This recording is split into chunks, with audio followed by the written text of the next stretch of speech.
How's it going, everyone? The One MFP here. I hope you're all doing great today. Clancy was released a week ago. How are we feeling? I've got it on repeat. I absolutely love the album. If you haven't seen my reaction to the album, I'll have a link down below where you could access it, and that was my first listen to the whole album. I listened to it front to back, and I prioritized that over watching the music videos. The main reason being I really like getting into the album by listening to it front to back and really just, immersing myself in the experience. And I like to film that and share that experience with you so you kind of see where I'm at as I'm listening to the album. I've been having a lot of fun with the 21 Pilots reaction series I have here on this channel. It kind of started with me not really knowing much about 21 Pilots.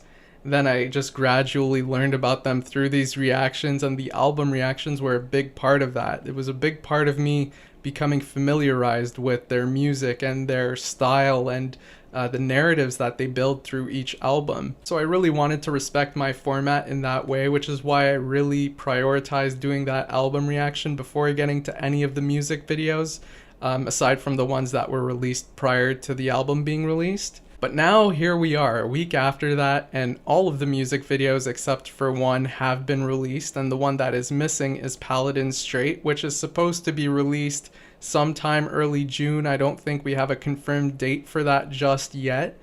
But we do know that Navigating comes right after Overcompensate in terms of the story that's being told through the music videos. That much I know from some of the responses I received from some of you in the album reaction. So thank you for that information. According to what some of you have told me, the music video for Routines in the Night also contains some of the lore, so I do want to eventually get into that video as well. That said, I do want to prioritize reacting to Navigating at this time just because I'm not exactly sure when Paladin Straight will be released, and I do want to react to it as soon as it does get released if possible. I don't think I'll really be getting into the lyrics as much in these reactions just because I already did in the album reactions, so I have chapters included in that reaction, so you just have to click one of the timestamps and you could go straight to the song that you want to see my reaction to from that video. I don't really think I'll be going into as much depth with the lyrics in these videos because I'll be focusing more on the music videos. Having the music videos accompanying the songs, I might hear the lyrics in a different way, and if that's the case, then I definitely will get into those lyrics and let you know what I thought. If you really want to see my first reaction to the song, the album reaction is the place to see it. So with that said, let's jump right into this reaction, Navigating by 21 Pilots. So this is supposed to start off where Overcompensate left us, and that's basically with Clancy and Josh getting off a boat and looking onwards, and it seemed like there was a flame in front of them. So let's see what all that's about. Yup, that's the exact scene.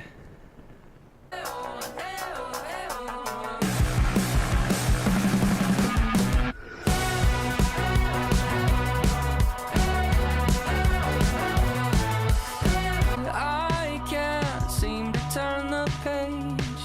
This haze around my face makes me feel all alone.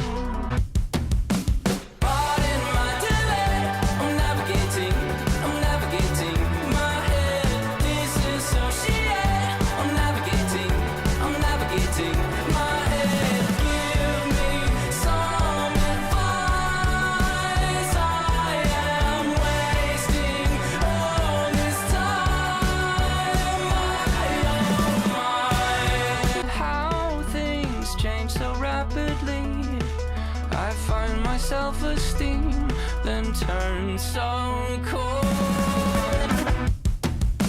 Pardon my delay. I'm navigating my head. He's got the antlers in his hand. I'm navigating my head. Give me some advice. If you really wanna know what I'm thinking, kinda feels like everybody leaves.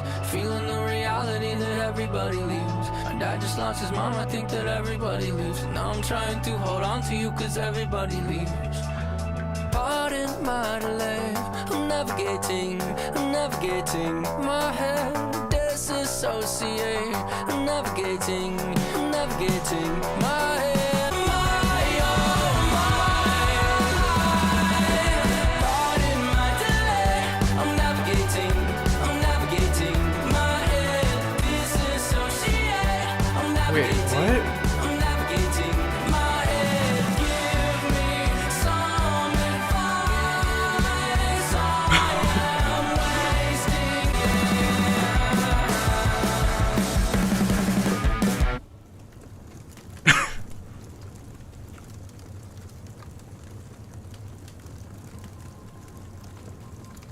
Wait, what mask is that?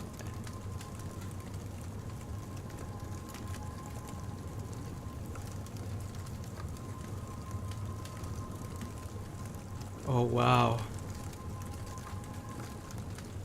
Plot twist. Hold on, I gotta rewind a bit. I need to see what mask Josh handed Tyler there, or Clancy. Do we get a good shot of it?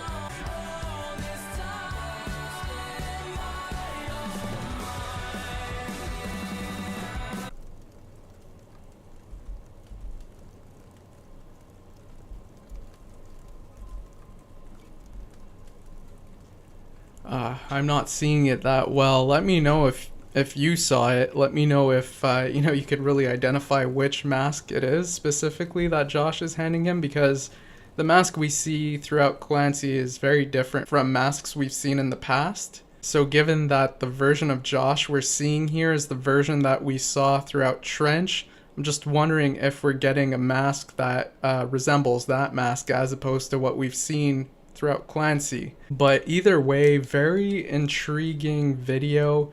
Throughout this video, I was just wondering what's gonna happen, because it's entitled Navigating, and that's seemingly all they were doing in the music video. They were navigating this forest, but then the plot twist comes around and you come to find that the character that Josh was depicting was not actually there the whole time. Clancy was seemingly imagining him. And we know that because Josh's character appears through the forest and, meets up with him. And he notices the Josh that was following him throughout the day, or the Josh he was following. The Josh that was by his side was just not there. So what does that mean for the story? The way I'm feeling it right now, it feels as though Josh wasn't there throughout the Scaled and Icy music video. So he didn't pick up Clancy off the shore in the outside, and furthermore, he didn't follow him or walk with him to that cave where all the Neds were. It would also imply that he wasn't on that ship with Clancy, and he wasn't part of that whole performance to keep the citizens of Dema occupied and entertained. It would seem that the last time Josh was really there was when they were together in Trench, so that would be back on Levitate. I guess the lyric of this song that I'm drawn to that at least somewhat explains what's going on here is disassociate, I'm navigating my head. To further elaborate on that a little bit, throughout this music video we can notice that Tyler has the black paint on his hands, and he also has it on his neck, which, it seems to imply that the darkness has caught up to him. It's influencing him in some way. If the visual depiction of this story truly starts with Heavy Dirty Soul, we notice that Clancy has that paint on in Heavy Dirty Soul, and this is when he's stuck in the cycle. He's going around a seemingly looping path, which is obstructed by Josh, who's in the middle of the street at a certain point in that loop, and that kind of causes the car to deviate a little bit from its natural progression. Eventually that causes the wheel to fall off, which causes a fire on the car, which will eventually cause the car to break down altogether and provides Clancy with the opportunity to escape. But the main point I'm trying to make here is throughout that cycle, he's got that paint on his neck and hands. Then we fast forward to Jumpsuit, which is the next part of the visual depiction of this story. He doesn't have that paint on until Nico wraps his hands around Clancy's neck, and then that black paint gets laid on and expands. In Nico and the Niners and Levitate, we don't see that paint on him at all, and that's seemingly because he's back with the Banditos. He's back with Josh, And at the very least, when he's seemingly stuck in Dema, his intention is still to leave Dema and be reunited with the Banditos. But this logic does kind of fall apart once we get to the Scaled and Icy music videos, because there, I don't think we ever see Tyler with black paint on at all. We do, however, see a noticeable change in his appearance. I do kind of wonder if that signifies that he's completely consumed at that point, so it's no longer visible. That is essentially what I'm making of it at this point. To me, the black paint on the hands and neck really does signify Tyler, kind of losing touch with himself. He's starting to be influenced by the darkness, and he may not be fully there quite yet, so he's not going to go and throw a concert for the Bishops. But to quote him off of Backslide, he's feeling the pull. And through that pull, he gets further caught in the cycle, the same cycle that we see him going through in Heavy Dirty Soul. And the way he refers to the cycle in this song is by saying he's navigating his head. Something I keep in mind as I hear those lyrics here is the context. This song comes after Overcompensate as far as the music videos go. In Overcompensate, he references what he said back on Bandito, and that he created this world to feel some control. If we go straight from that into this, it seems like he's stuck navigating that world he's created, which goes back to something I've said, I forget in which reaction, but it feels like this world he's created to feel some control has taken control of him, and as such it feels overbearing, and as a result he's disassociating. He's not even realizing that Josh isn't really there until Josh shows up from the woods. It's truly an interesting scene, because on one hand you could tell yourself that it's great that, he feels support from Josh even when Josh isn't there. It's like his memory of Josh is so strong that he feels his support even when he's not there physically. So I would say that's a positive. But then the fact that Josh isn't there the whole time and, he doesn't realize it, that is a negative, right? But to have Josh walk out of that forest and break him free from that, I do think it shows a positive sign of things to come. And we know where Paladin Strait is going in terms of the lyrics and whatnot. Of course, I think we're all really hyped to see what the music video looks like, what it's going to depict.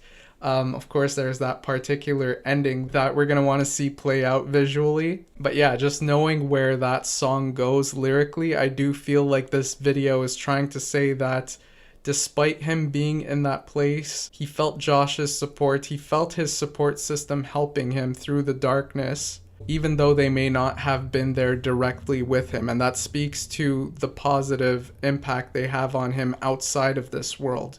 Or within the story, maybe not directly outside of this world, but, outside of where he stands within the world, right? Because if Josh wasn't there with him physically in Dema, but he felt his support within Dema despite Josh being, outside in Trench, it does imply that whatever bond they had in Trench transcended that space, right? It allowed Clancy to feel not so alone while in Dema. And again, I was going to say go back to Paladin Strait, but you fast forward to Paladin Strait, the lyrics in that song, they're saying something really interesting, right? There's this window of opportunity to break the cycle, and he needs to find that window of opportunity. Here, it would suggest that seeing Josh in this way provided him with that window of opportunity. Perhaps it provided him with like a realization that he was disassociating, because visually you have all those flashbacks and he's noticing that Josh wasn't there. Perhaps that inspires him in some way, and perhaps he's reminded of the times where Josh was there and how good those times were.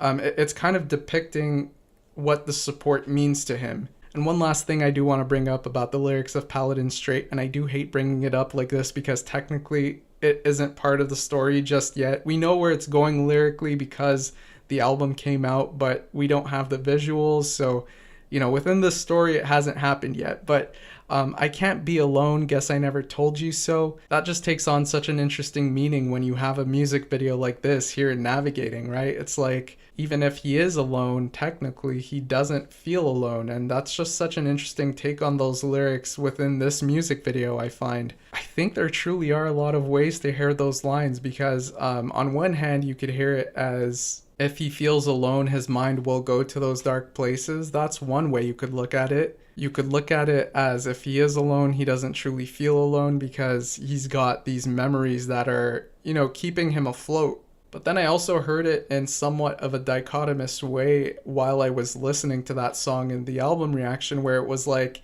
it's all the good things that he's looking to, but he's also talking about Nico, I feel. It's like without his fears, he doesn't quite know what he becomes.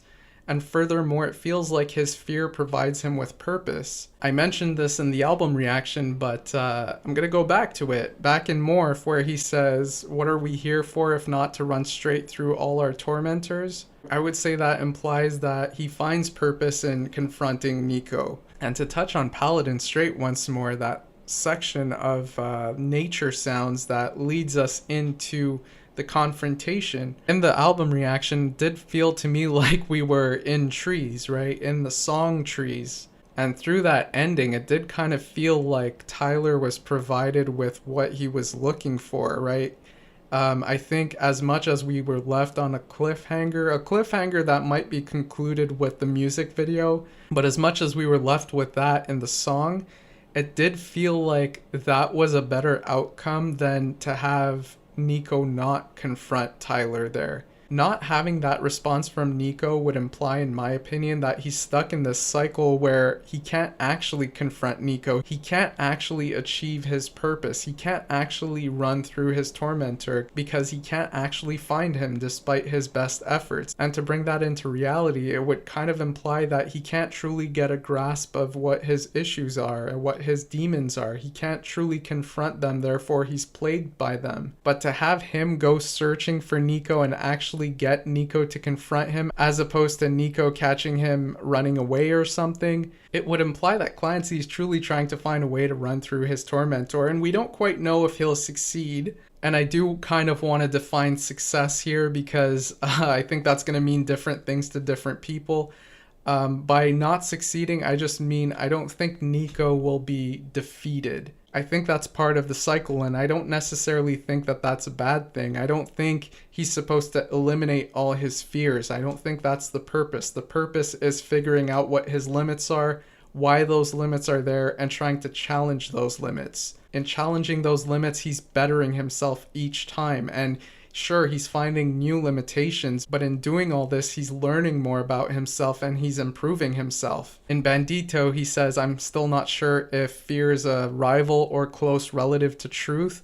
I think what he's coming to find is it can be both. So sure, fear could convince him of something that is untrue, but to eliminate his fear would also be eliminating his drive to figuring the truth out, right? He would have no desire to find it. All that to say, I don't think that this is a story about defeating Nico. It's about managing Nico. I take it back to lyrics he sang on Holding On To You. "Tie a noose around your mind, loose enough to breathe fine, and tie it to a tree, tell it you belong to me. This ain't a noose, this is a leash, and I have news for you. You must obey me." Yeah, so all that to say, I don't feel like the end of Clancy is really signaling the end of the cycle per se. I think it's trying to state that the cycle isn't really supposed to end. You go back to the very beginning of this and the cycle is described as the day and the night. You don't want those to end. What you're truly trying to accomplish is how you see that cycle. You don't want it to get to a point where the days are blurring like he mentioned in Routines in the Night. You want it to get to a point where you understand that pushing on through has a benefit that is grander than any of the negative. As bad as those darkest and coldest nights can get, there is a benefit to pushing on through, and that's something he really tried to emphasize on in Oldie Station. As cruel as life can be, you adapt to the circumstances and you grow, and you become better equipped to handle things moving forward. And he had a really beautiful way of stating it in that song where, he realizes the amount of time that's passed by his favorite song playing on the Oldie Station. That song is a reminder of where he once was, and at the same time with it playing on the Oldie Station, it's bringing attention to where he's at now. He's seeing the distance between then and now, and he's noticing the amount of progress he's made. it just brings all this attention to the idea that you have to find the things you love and allow that to help guide you through the darkness, and pushing on through will bring better days for you. So yeah, I think I'm getting a little ahead of myself with the story, because I think Paladin Straight is going to provide a lot more answers in that regard. This music video seems to just be suggesting that he's breaking from that notion of the cycle itself, or at least that part of the cycle. The part of the cycle where he's disassociating and he's distancing himself from, the people that he loves, the people that he feels support from, the things that he feels nurtured by. All those things he seems to be distanced from when he's at this stage. The fact that he gets confronted by one of those things, and in the context of this video that is presented through Josh, once he is confronted with Josh, he is provided with the opportunity to break free from that dark place. And then we will be led into the music video for Paladin Straight, so we will see where we go with that. But the interesting thing about where we end off here is Tyler, or Clancy, has that mask in his hand. Josh provided him with that mask. I think it may be speaking to what he was saying on Vignette and Oldie Station in tandem, because in Vignette it felt like he was trying to disassociate himself from some of those disguises and some of those masks. Overall, it felt to me like he didn't want to be defined by some of those things, some of those masks that maybe he was a little bit more ashamed of. He didn't want those things to be characteristics that could be associated to him. With Oldie Station, it seemed like he was a little bit more accepting of mistakes, where some of those masks, they could have been mistakes, but they're not necessarily representative of things he should be ashamed of, because he learned from those instances. So for whatever reason he may need to put on that mask to confront Nico, it may not necessarily be a bad thing. We'll have to see how the Paladin Straight music video contextualizes that to really get a conclusion to that idea. But I do think the confident version of Tyler or Clancy that we see in the songs like Lavish and Overcompensate, I do think that's represented as a mask, and that's kind of something that's highlighted in Lavish. But yeah, I'm definitely curious to see where they go with this. I'm really excited for this Paladin Straight music video. I will definitely be reacting to that music video in due time. But that does it for this one. I hope you enjoyed it. Thank you so much for taking the time to watch it. And I will see you all next time. Have a great day, y'all.